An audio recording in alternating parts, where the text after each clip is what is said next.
Hello everyone, it's me, Coffee Stitcher. It's a little later in Sunday than normal, but when I got up this morning I was really close to being at a good stop spot on a project, so I wanted to get through there, and then it was middle of the afternoon and I was doing other things, so here we are. Actually, I've gotten a lot done today. I'm very, very proud of myself. So yeah, how's everybody's week been? I hope everyone had a great week. I'm drinking Fairlife chocolate milk. It is lactose-free and delicious.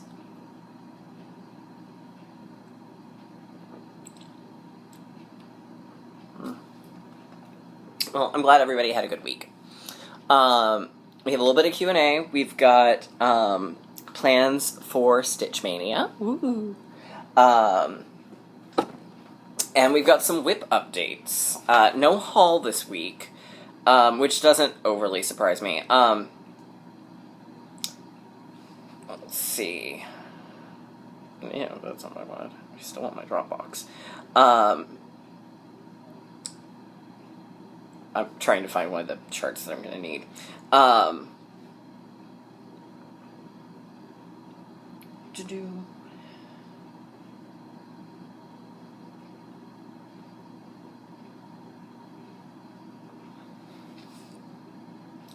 Okay, there we go. Alright,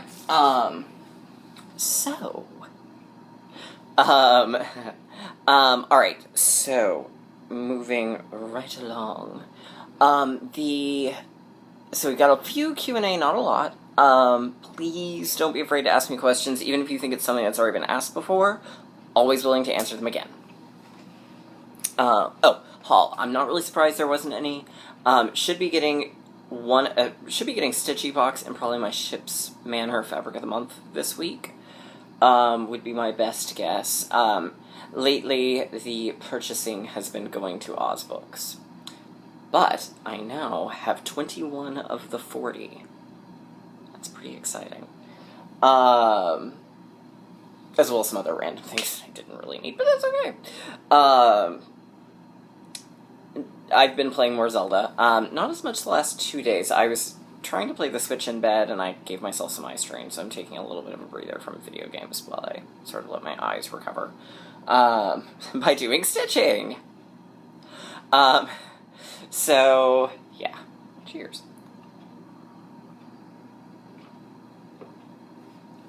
Alright, so we will do the Q&A, then we'll do the whip updates, and then we'll do the Maynia discussions.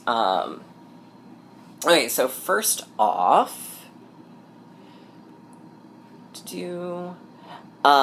Michelle, and I'm hoping it's actually Michelle Garrett. It may be Garrett or Garrity, but I'm guessing it's Garrett. Wants to know what my favorite coffee pattern is. Either one I've stitched or one I've seen. To be honest, there aren't that many out there that I'm super crazy about. The Love You a Latte is the one I stitched, and I enjoyed it a lot, but it's perfect at my mother's house. It's in the kitchen right next to the coffee station. I kind of like the new, first I drink the coffee, then I do the things. I would like it better if instead of just being a generic Quaker sampler, if it had been like Quaker coffee cups, Quaker coffee beans, like if it had been that sort of a thing. I would have been absolutely over the moon for that. I like several of the Tempting Tangles ones. Those are some pretty cool ones with all the different words. So, probably Tempting Tangles would be my top of the ones I haven't done. Let's see. Darla Beckerson asks 2 questions. What Bothy kit do you have? Oh, crap! I forgot that when I was doing my Mania plans. I may be revising my Mania plans. We shall see. I have cut through Haunted House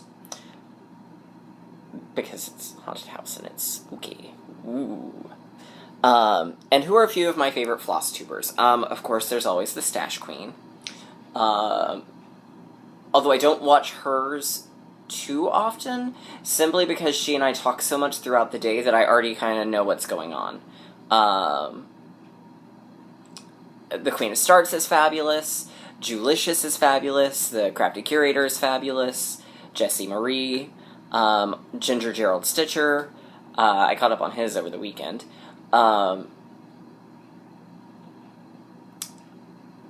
Philip Pipstitch, I think that's what he uses for his handle here. I know he's Pipstitch on Instagram. Is really great. Sarah Marie, who has not posted in a while. Trisha of 3 Owls.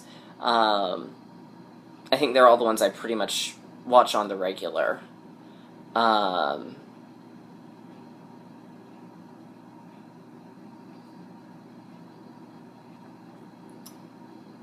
Let's see.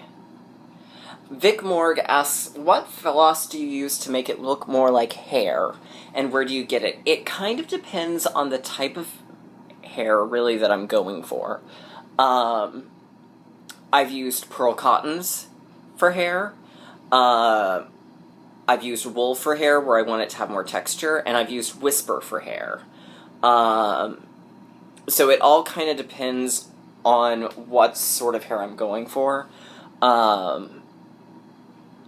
So I've kind of used all of those. Pearl Cottons are available. DMC has it. The Karen Collection has theirs. I want to say that one is Wildflowers. That's what's standing out to me. I think it's Wildflowers. Whisper is by Rainbow Gallery. I use it more for things like clouds. I use wools more for things like sheep or people hair. In the case of one that changed that's coming, I'm going to have to get some Whisper, but I need it in another color than what I already have. Or at least something Whisper-esque, because I need something to kind of look wiry. And I've seen, I want to say there's a Just Another Button Company chart out there where the hair is supposed to be curly hair, and so it's Whisper done in French knots, which sounds like a nightmare, but looks really awesome. And would be great for sheep with their little curls, or for, like, super curly, like Bernadette Peters' hair. So, I hope that answers that. Dishwater Dreams. The Mystery Town is not actually Stars Hollow, but a lot of us are kind of converting it to Stars Hollow. And then, I'm not sure how to say this name because it's in Russian, and I unfortunately do not speak speak Russian or read the Cyrillic alphabet. She wants to know what to do if you get offensive comments for your videos, or if you see that in your comments somebody offended another floss tuber. She's asking because on Russian FlossTube they have a big issue, and some people think they're entitled to say whatever they want, and bloggers don't have the rights to block them or close the comments.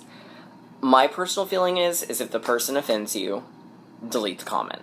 If someone posts something offensive to other people, delete the comments.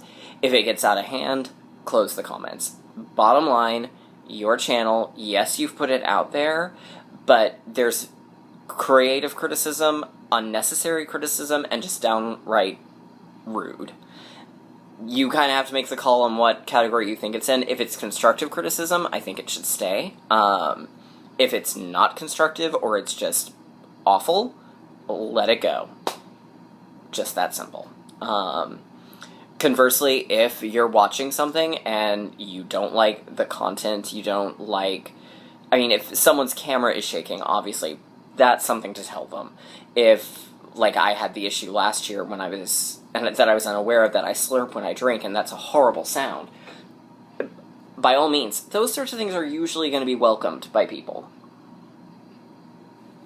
But things like, your face is fat, or I wish to smell your hair, or why did you talk about that? That's so awful. If you don't like those sorts of things, if you think my face is fat, don't watch my videos. I'm not going to force you to watch my videos. It's that simple. You know, it takes a lot of guts for a lot of people, not me, frankly. I'm pretty fearless with this stuff. Chalk it up to having been a theater kid.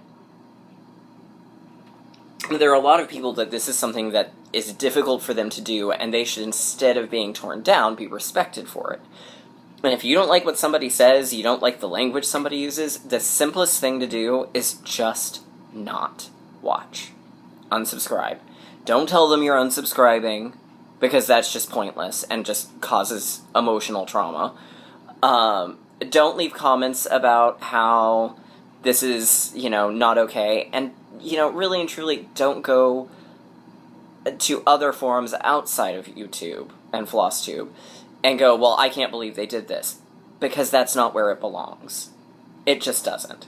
It kind of goes back to that wonderful old saying that our parents taught us, or theoretically taught us, that if you can't say something nice, don't say anything at all. If you can't say something nice, don't say it. And if you do not like what someone has, don't watch. It's that simple. It's just like, I don't like Game of Thrones. I'm not going to go on HBO's website and tell them, or write to them going, I hate Game of Thrones. Because it doesn't matter. It doesn't. So, there's no point. So I don't watch. Simple as that. I apparently am on a soapbox. I apologize. Not really, no, I don't apologize, because I do truly believe that. Anywho, sparkle time. Alright, let's talk about whips. Okay, so this week... Oh god, I'm not organized at all. Okay, that goes there. Okay, here we go. Pulling the things that I actually touched over. So I worked on the first part of the week, Passport, and I got it mostly done. As you recall, the last time, all I had done was G2. I got the majority of the rest of it done. Oh, I didn't do the Eye on the Swan. Okay, well, I'll still do that. I still have to get a watercolor, so that's why it's not done. The snow, I'm actually wanting to use the something similar to highlights from Rainbow Gallery, but I want to use it in white. And I do not have... I cannot... There, that's a little better. Sorry. It's a very light blue. But I don't have that. And I didn't want to try and put the base of the mountain in until I had the snow in place, because by doing G, there's some alterations there, and I need to make adjustments. And then the mountain goat's going to change too. So, but I did the bulk of it. Yes, I know that tower looks like a penis. But that's okay. So there we go. So that's what I got done on Switzerland. In some ways, while this is a monthly sal, I'm treating it a little like I did National Parks. If I get the full month completed, fantastic. But if I decide I want to add something and I need to go to Stitch Niche, if it doesn't get done until the next month, that's okay too. Alright, so then, after that, I worked on Octopus Garden. And I got all the rest of the little fun sea things done, so I'm literally down to just 3 colors left. This is upside down. So this is Octopus Garden by Blackbird Designs. It's part of the Magical Mystery Tour series. All the called for colors. I got off somewhere in here. I'm not really sure where or how, but my counting got a little off, so they're sort of lined up the way they should be. I don't think it's going to matter, because it was really only like 1 square, so I don't think it's going to matter too much. I'm absolutely loving this. I did this on Mint by Fabrics by LJ. It's a 28 count linen. And I'm using all the called for original arts in this section. I had to do something a little different up in here. I don't remember now which color it was at all. There will be more color changes coming because Tin Bucket, at least my skein, is much more gray than it is blue. So some of the Tin Bucket will stay, but some of it's going to be converted to probably, I think, Brethren blue. So, there it is.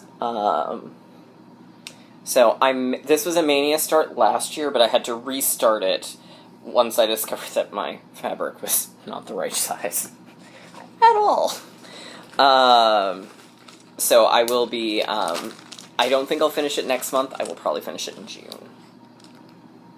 Alright, so then, as those of you who have been doing it know, the final part of Welcome Sal got published, and it started calling to me again, and I remembered that really this one only takes about 2 hours per part. So what I'm going to do is, after I finish one of my month goals, I'm going to do the next part on Welcome. And then when Welcome is done, I'm going to do the same thing, I think, with Beautiful Sea. So the top 4 are done. Again, I used straight stitches on these flowers, and I finished this probably in about 2, maybe 2.5 hours.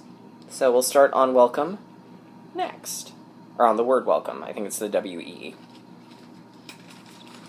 So, and I used, the green vines are Classic Colorworks Emerald. Yes. And then the two purple flowers were both Dinky Dyes, Bolia and Lilac. Okay. And then I picked back up Hollow Eden, and I started doing the jack-o'-lantern faces. And they're super adorable. Look at that. Look at that. It's a jack-o'-lantern face. It's so adorable. So I'm going to finish out the jack-o'-lanterns, and I'm going to do the tree trunk. And then I'll rotate. So, I don't know what I'll work on after that, though. Could be anything. Alright, so that's what I worked on this week. I don't know why I keep smacking myself. Alright, so, next is going to be the current Maynia plans. There are 3 of them that are definites and will not change. There are 2 that are not definites and very easily could change. Alright, so the first one, which is a definite, is going to be, I'm finally going to start the Sing a Sampler series. The Do-Re-Mi. I will not be necessarily using the called for colors. Which also means Do-Re-Mi, Fa, Do-Re-Mi, Fa. So probably I will start with either Fa or So, and I'll work my way. Oh, ha, you can't see that. I'll either start with Fa or I'll do So, and I'll work my way. But I will be doing color swaps. I don't actually know what fabric this is. It's just sort of a nice neutral. And I think I got it from Organic Granny, and I still owe her Petite Treasure braid for it. So I promise you I will bring that in October, since I don't have your address anymore. Sorry, Organic Granny. I know you did this, like, back in 2015 and sent this to me, and I still haven't gotten that. Love you. That's another floss tuber I like, Organic Granny. She's a hoot. Then another definite, which I'll be doing with another guy stitcher. He's not on FlossTube, but his name is Braden. He's pretty cool.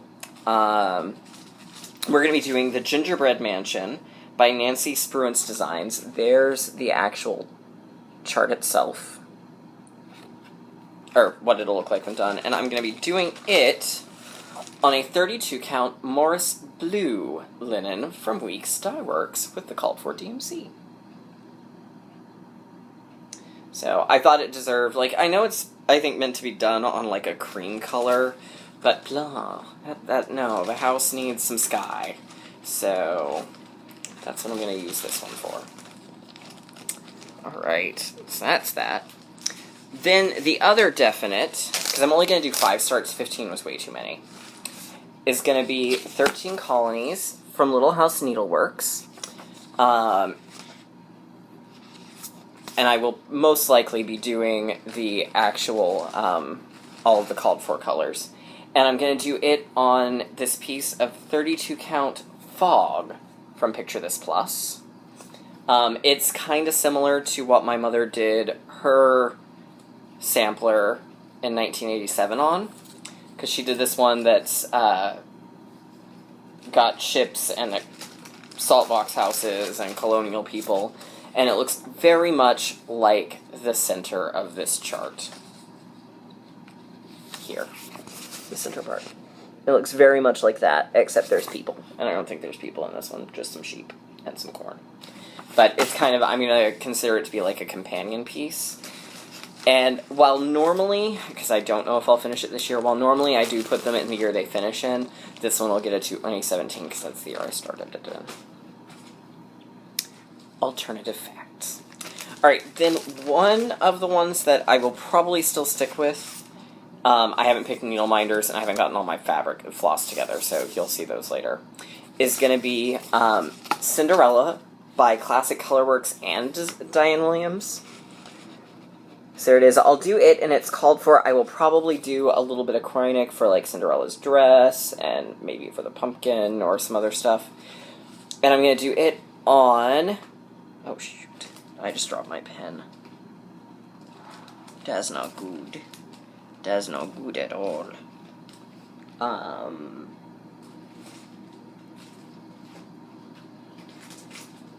Nobody walk barefoot in the library. I'm gonna have to find that. Anyhow, this is 32 count Lugana and April Showers by Stephanie. So, I got this at my LNS. Good old Stitch Niche. Which I will be going at some point this month, possibly on my birthday. That's when I'd like to go, because my birthday is on a Friday. But if not, I'll go on the Saturday, because I am taking my birthday off this year, since it's a Friday, and my next vacation is not until December. Taking a couple of personal days this time. Alright, and then the last one, and this one I don't mind showing you the chart. It is a freebie from Plum Street Samplers. You can find it on the website. It is a genuine freebie. It is not, oh, there we go. It is Mary Sampler 2. And I have it's fully kitted. I've got all the fabric, and I've got the threads. Haven't bothered to pull the threads yet. But it'll be done on this beautiful piece of Crystal Storm by Picture This Plus, which I think Crystal Storm may be one of my absolute favorite fabrics. Stitch Niche ordered some specifically for me for the Stitcherovia Santa Sleigh Ride that was in one of the Cross Stitch magazines last year, but I also have a couple other. I will probably buy a couple of pieces, because there's a couple of projects I've got that it would look great with. So yes, so those are the Maynia plans. So there we go. I'll start pulling flosses a little closer too. That way I can make my shopping list for when I go to Stitch Niche. Yay. Alright, that's kind of it. I hope everyone's having a great week. And I will see you all next week.